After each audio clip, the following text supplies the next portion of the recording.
नमस्कार दोस्तों, बेबाक भाषा के इलेक्शन वॉच में आपका स्वागत है।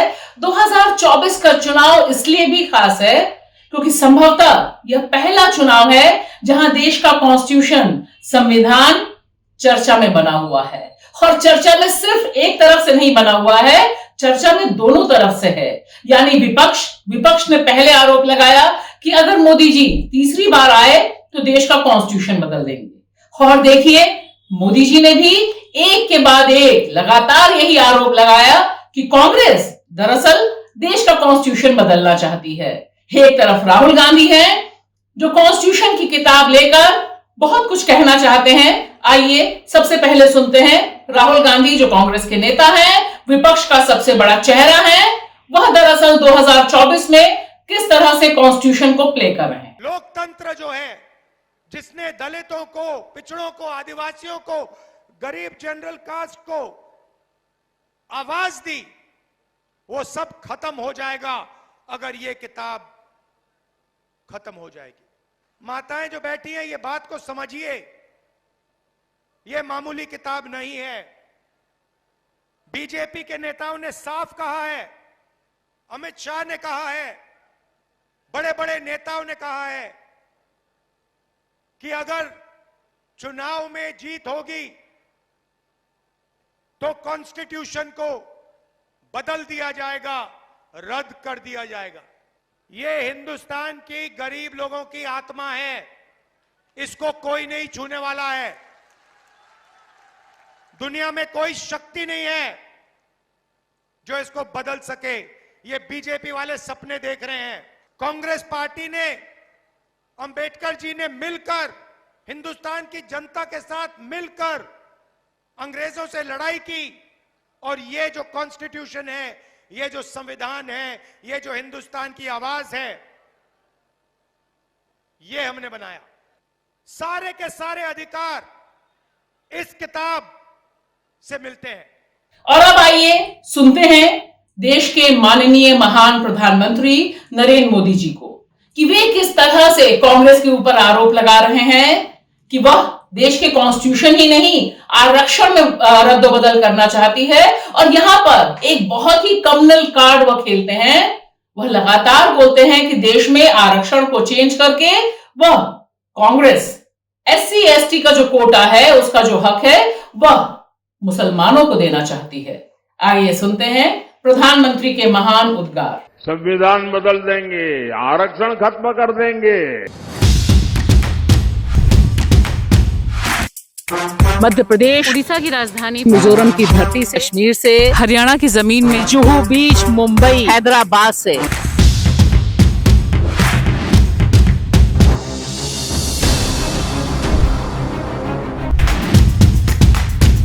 तो एक तरफ तो चुनावी समर देश के कॉन्स्टिट्यूशन के इर्द गिर्द है। समाजवादी पार्टी के नेता अखिलेश यादव भी बाबा साहब भीमराव अंबेडकर और कॉन्स्टिट्यूशन की दुहाई देते हैं। तो यहां की लोकसभा से लेकर के मैनपुरी की लोकसभा तक वोट पड़ने जा रहा है, और इस चरण में मैं कह सकता हूं कि भारतीय जनता पार्टी का किसी भी लोकसभा में खाता नहीं खुलने वाला। लेकिन उन्हीं के प्रदेश, जी हां, उत्तर प्रदेश में, जहां योगी आदित्यनाथ का राज चल रहा है, बुलडोजर शासन चल रहा है, वहां पर अंबेडकर का नाम लेना एक गुनाह में तब्दील होता जा रहा है। और जिस घटना का मैं जिक्र कर रही हूं, यह पहली घटना नहीं है, और जो आसार है उसमें यह आखिरी घटना भी नहीं दिखाई देती है। क्योंकि देखिए, जिस तरह से बाबा साहब भीमराव अंबेडकर के नाम पर बनी यूनिवर्सिटी में अंबेडकर जयंती के समय साउंड सिस्टम अलाउ नहीं किया गया, और रामनवमी के समय जब ABP के लोग पूरे ड्रामे के साथ, पूरे साउंड सिस्टम के साथ सेलिब्रेशन करने पहुंचे, तब दलित छात्रों ने, उनमें और छात्र भी थे लेकिन प्रमुखतः दलित छात्रों ने जाकर इस पर ऑब्जेक्शन रेज किया एडमिनिस्ट्रेशन के सामने, और अंजाम हमारे सामने है। अब देखिए, मैं जिक्र कर रही हूं लखनऊ और हरदोई में बाबा साहब भीमराव अंबेडकर यूनिवर्सिटी का।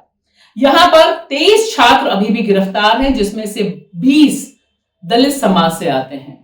और इनका दोष सिर्फ इतना है कि इन्होंने प्रशासन के सामने जाकर विरोध किया कि जब आपने हमें 14 अप्रैल को यानी अंबेडकर जयंती पर साउंड सिस्टम इस्तेमाल नहीं करने दिया गया, तब आपने एबीवीपी के लोगों को साउंड सिस्टम क्यों इस्तेमाल करने दिया रामनवमी पर।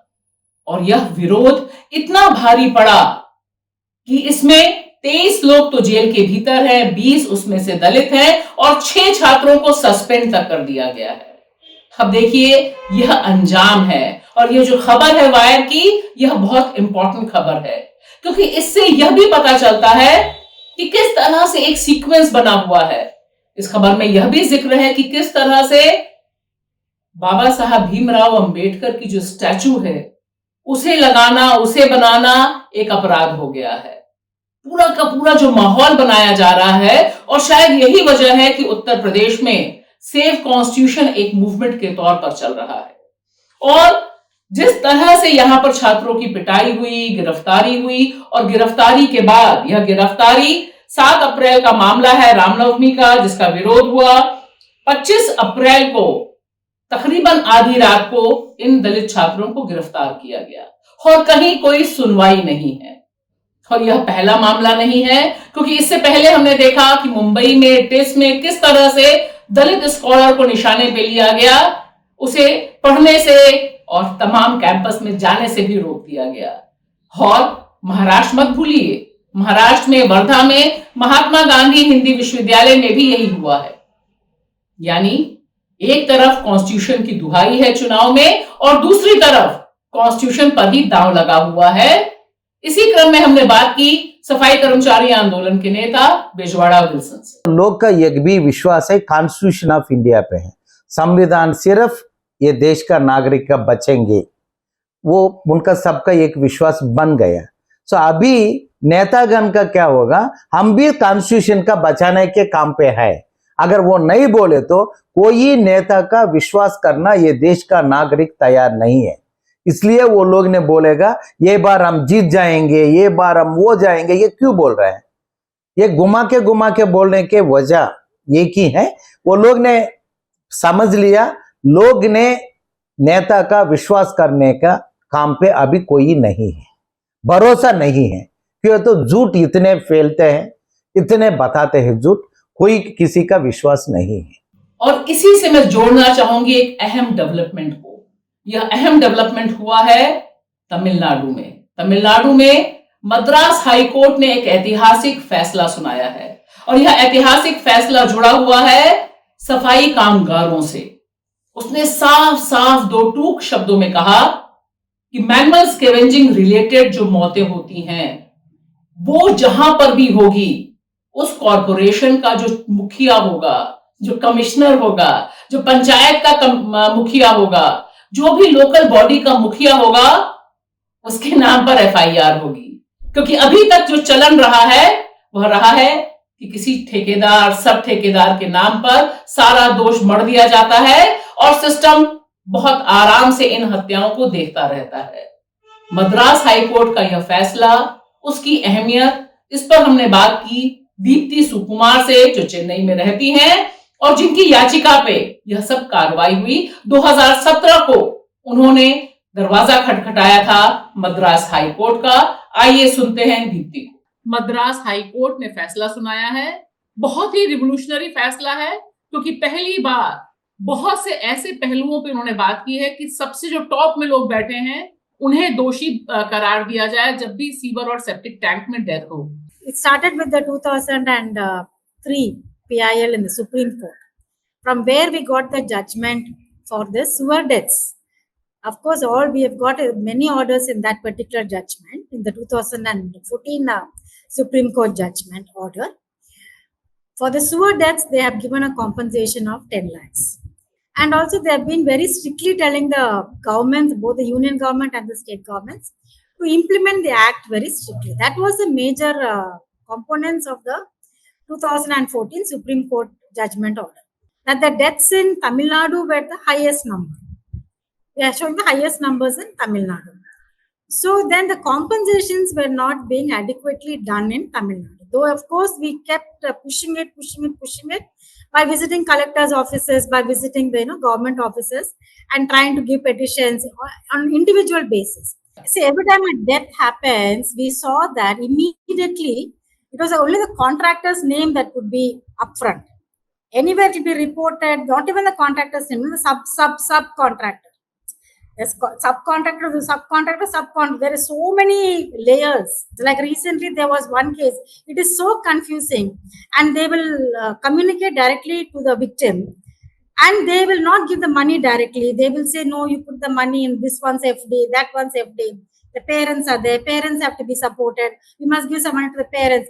So all these patriarchal values will also start coming when that compensation amount has to come. It is a government's duty to ensure that the relief and compensation is from the government itself. And we also said that all these septic tank cleaning and sewage cleaning, everything must come directly under the purview of the local body. Even a septic tank, an individual house septic tank, if it has to be cleaned, that household owner must only approach a local body for it to be cleaned. Just imagine now, if a death happens in a local body, even if it is in a municipality, the municipal commissioner will be named in the FIR when the death happens, and he or she will be directly accountable for that death. So that is that is a very big impact. And now I think there will be more concern, there will be more kind of attention being paid to this whole work of septic tank cleaning and sewage cleaning, because everybody now, there will be that kind of a fear now that something happens, then we are responsible. That a sewage death is a kind of a hazardous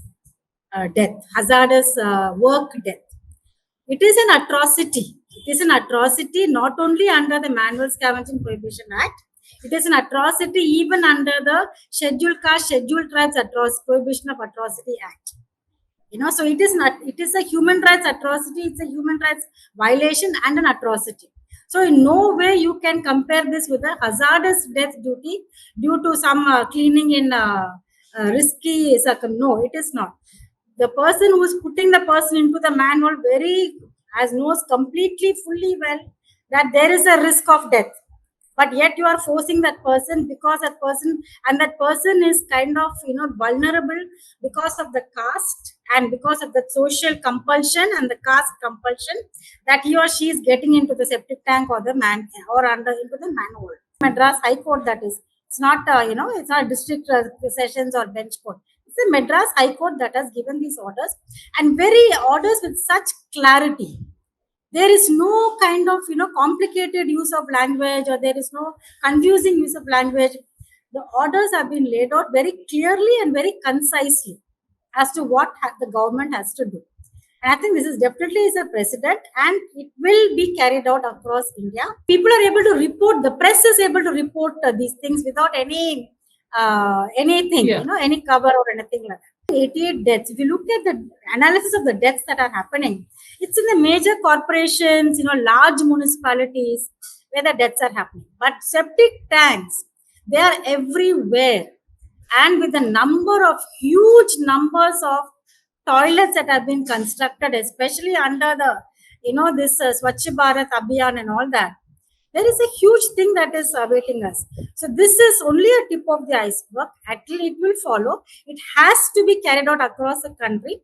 If not, it will be a huge, problem if this law does not come across the country. तो दोस्तों, एक बात बहुत साफ है कि इस चुनाव में कॉन्स्टिट्यूशन, अंबेडकर, आरक्षण, यह सब सुनना हमें बहुत जरूरी है, और एक तरह से अच्छा भी है, क्योंकि जितना हमला तेज है लोकतंत्र पे, उसमें सिर्फ और सिर्फ कॉन्स्टिट्यूशन ही है जो कोई राहत दे सकता है और बचा सकता है, खास तौर से मार्जिनलाइज्ड कम्युनिटी को। शुक्रिया।